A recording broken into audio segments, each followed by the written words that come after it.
गोकर्ण और धुंधकारी नामक दो भाई थे। गोकर्ण जितना सज्जन था उतना ही धुंधकारी दुष्ट था।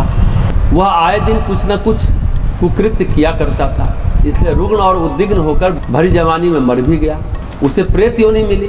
इस अवस्था में भी सूक्ष्म शरीर से वह त्रास पाता और त्रास देता रहता था। दूसरे भाई गोकर्ण ने उस प्रेत की शांति एवं सदगति के निमित्त कथा सत्संग का आयोजन किया, पाठ कीर्तन हवन आदि धर्मकृत्य कराए, तीर्थ यात्रा की, सत प्रयोजनों के लिए दान पुण्य किया। इस प्रकार के श्राद्ध का पुण्य उस अशांत आत्मा के लिए समर्पित किया गया। इन उपायों से उनकी प्रेत योनि छूटी और सदगति को प्राप्त हुआ। उस गोकर्ण के इन प्रयत्नों के लिए कृतज्ञता व्यक्त की और भावी जीवन को श्रेष्ठ सत्कर्मों में लगाने की प्रतिज्ञा से उपस्थित जनों को अवगत कराया। भगवान श्री राम ने अपने कुल गुरु वशिष्ठ से पूछा, गुरुदेव, क्या कोई ऐसा भी प्राणी है जो काक भुसुंडी से अधिक जिया हो और जिसे आगे भी जीना और साधनारत रहना पड़ेगा?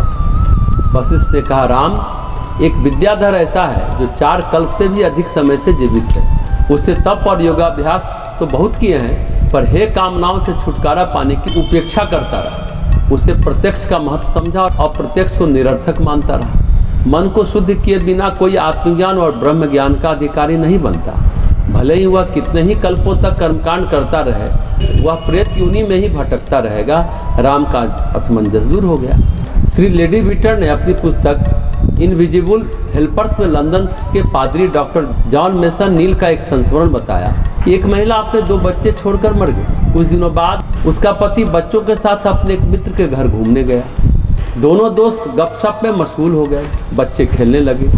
खेलते खेलते बच्चे उस मकान के एक उपेक्षित कोने की सीढ़ियों पर जा पहुँचे। वो सीढ़ियाँ तहखाने को जाती थी। बच्चे नीचे उतर रहे थे, तभी उन्हें उनकी माँ आती दिखी। माँ ने उनसे कहा कि वहाँ नहीं जाओ, चलो ऊपर चलो। माँ की बात सुनकर वे बच्चे लौटकर ऊपर आए।